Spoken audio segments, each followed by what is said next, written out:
Hello everyone, CharmingMan93 here, and I've got a bit of news on the gaming front, and it seems that a certain Ian Miles Cheong has decided to apologise to the gamers for his horrible treatment of us in the press and on Twitter. Now I'm going to read you his article in which he apologises to us, and I'll give you my opinion as we go along.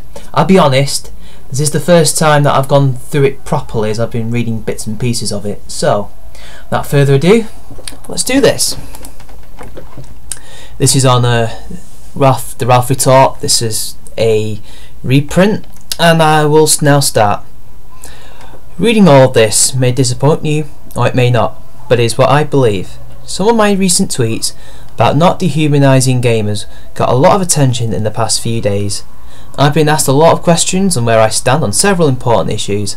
I decided to write this post to clarify where I stand now, because I've spent the last couple of months thinking about my beliefs, where I stand and what gaming means to me.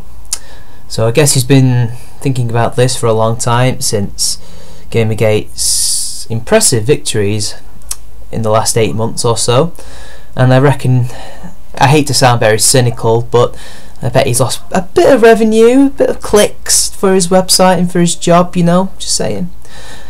I don't trust him, if you can tell by my tone of voice right now. I've been playing a lot of The Witcher 3 recently, and in doing so, it's given me ample opportunity to reflect upon my thoughts and actions of the recent past. The Witcher 3 is in many ways represents what makes me a gamer. Expressing this through words and getting lost in digital worlds means everything to me. Terrible writing. Sorry. Anyway, he seems to be coming to some kind of epiphany. I don't know. I think that's what he's trying to get at. I lost sight of what I cared about the most, writing about gaming experiences. I let myself get absorbed by Twitter drama and ideological warfare, forgetting about the games that inspired me. When I saw 2 reviews of The Witcher 3 that fixated on how it was misogynist and sexist, I started thinking more about representations in the media. I've always believed in critiquing media instead of condemning it. And I believe it's impossible to enjoy any media without demonising those who do, or its creators. God, he's such a shit writer. I'm really sorry. I mean, I'm reading this, and it's just, he doesn't know how to write. But this is why journalism is in such a shit tip at the moment. It's so terrible. They've got shit writers. But I can see what he's trying to say. I mean, he's been reflecting on his Twitter drama and his ideological warfare, which he's been on both sides. He's a well-known Nazi, or at least former Nazi. I don't, you know. And they're now recently converted social justice warrior. Let that sink in. He's been in both extremes. He's not a very honest person. He's a flip whatever political ideology fits him the most, or what's popular at the moment. And whether or not this is him basically saying, I'm jumping ship because right now the social justice warriors are losing and it's sinking. So let's carry on. To go along that vein, I read reviews and op-eds condemning Life is Strange for being written by male writers. Life is Strange is a great, well-written game. I said as much in my own review of the game's first episode. And one of the condemnation I read of the game was that men are incapable of writing good women characters. In addition to Life is Strange, the recently released Mad Max Fury Road otherwise proves yet still received similar complaints. I just can't endorse these complaints. Imperator Furiosa may well go down in history as one of the best written female characters in the past 20 years, and she was written by a man, George Miller. Well, at least he's being vaguely sane about this, you know. The idea that men can't write good female characters is absolutely bullshit, because I mean, most of the best ones we've ever seen committed to paper from pen have been by men. Wonder Woman, for example. I could think of more, but that's not the issue here, so let's carry on. Moving on. Similar condemnation was levied upon Joss Whedon for his direction of the Avengers Age of Ultron and the movie's depiction of Scarlett Johansson's character Black Widow. Given the ferocity of the rage against Whedon, anyone unfamiliar with his work could easily be led to believe that Whedon was part of the problem rather than the solution. Surely, if you dislike how a character is written, personally, Finding qualms with her weaknesses and complexities as a character still doesn't justify saying she's worse than no effort being made to include women or portray them as complex individuals with agency. Again, there's nothing wrong in that statement. He's right. I think, if anything, he's realising that since he's made those tweets and Joss Whedon got ran off of Twitter by the idiots that comprise of feminism and social justice, I think he's realising that if I stay with these people, they're going to destroy me and I'm not going to have a job. Pretty much, I'd say. I mean, who knows, maybe it is coming from the heart, but I don't trust him. I mean, this is the guy that Ralph Retalt labelled Little Hitler, for fuck's sake. Come on. But, you know, I'm just being cynical. Writing is one thing, but actions speak louder than words. Until Cheong actually acts upon all of this, then I will turn around and say, yes, I forgive you, or not forgive you, but I believe that you have turned a new leaf, shall we say. I was going to say turn the other cheek then. So anyway, over the past few years, I got swept up in the social justice movement. I don't believe there's anything wrong with social justice as an idea, but as a movement, it's a different story. Well, I'd argue the ideology itself is broken and has a lot of problems, but that's his opinion. He is right, there is a problem with it as a movement. Despite having ideals, it's easy to get lost in a mire of insults and dehumanising attacks when engaged in a heated battle over social media. It's nice to feel like you're winning an argument by pounding the opposition into dust, but in doing so, we often dehumanise others, destroying any opportunity for discourse. This is my sin. I like the fact that he mentions dehumanising because I've noticed that is what they do.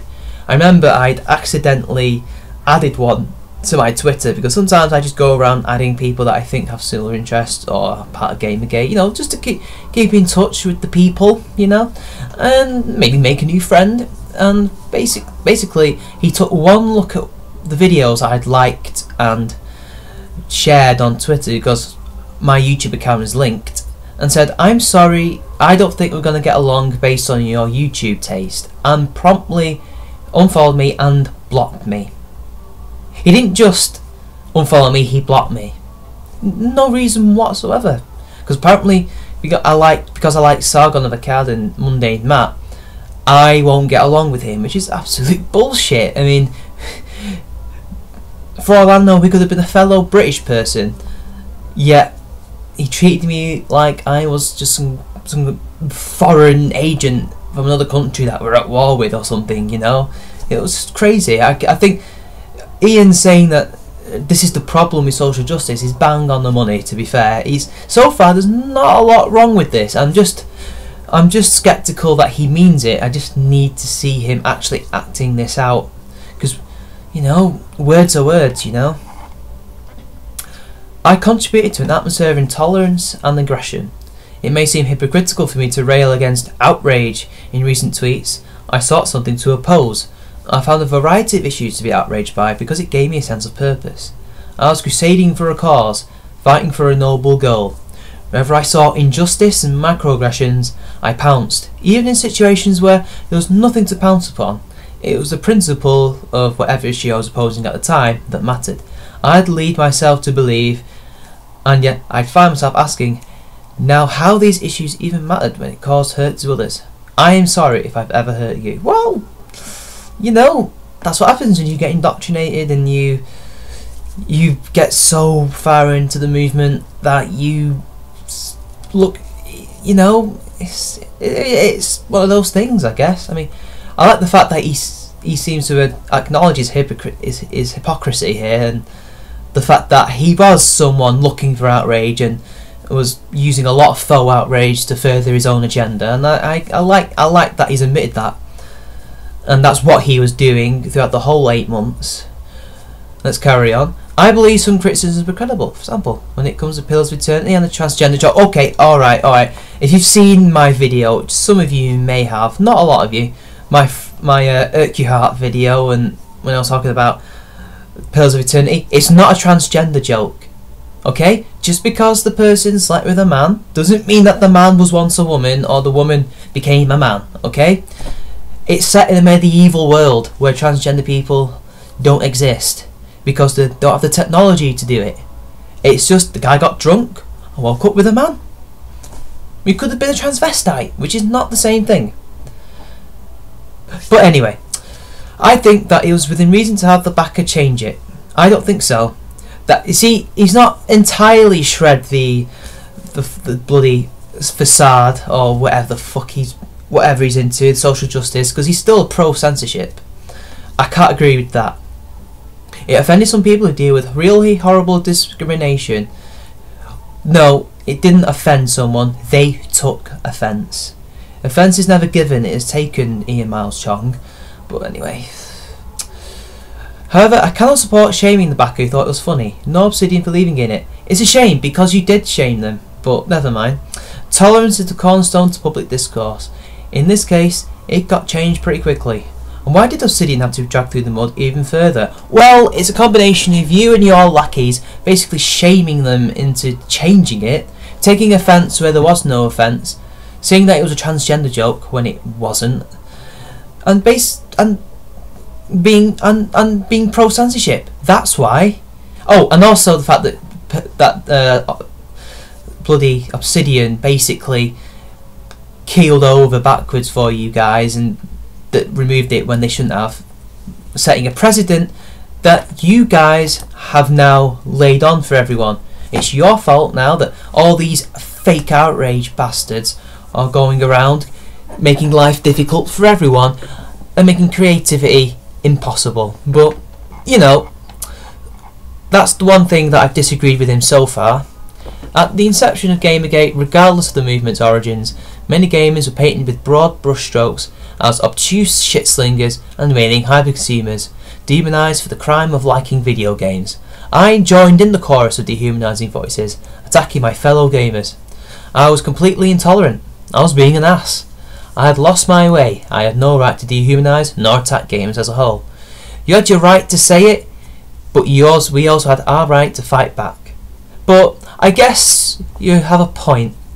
You have a point that you did not have the right to attack them, in the sense that you're basically dehumanising us and basically trying to destroy us as an identity. And for whatever reason, that's what happened. And I guess I can see that you may have seen after 8 months that was wrong. Fair enough. Not a lot to complain about there. It's common for my personality to seek something to oppose, something to rally against, to be in opposition to. That's who I am. And it's not something that I'll likely ever change. However, coming to terms with myself and recognising this as a facet of my personality allows me to channel my drive into more constructive endeavours. Instead of attacking people and dehumanising them in the process, I will strive to be more positive in my approach and engage with others on a human level, seeing them not as problems to be tackled, but people to work with. After all, we're all stuck here together on this planet, and no amount of wishful thinking about going to Mars is ever going to change that. Not bad, I guess. And he's gone on Twitter as well, and he's apologised to Total Biscuit, and he's working on blocking everyone, which is, you know what, that is an actual action. He is actually doing something. I've just looked at the further down the article, so yeah, maybe he has kind of seen the light. Still, he's kind of a censorship kind of guy, but you know, that's more of a political difference that he might not want to change. And if people think that joke was uncalled for, so be it. Personally, I think they should have kept it. So, what do I ultimately think? I am impressed that he actually didn't mince his words, even if the writing in general was a bit shit, but you know, that's just nitpicking. Disagree with the censorship, but it seems that he is actually trying to make a difference and to apologise and set things right, and I'm actually kind of proud of him.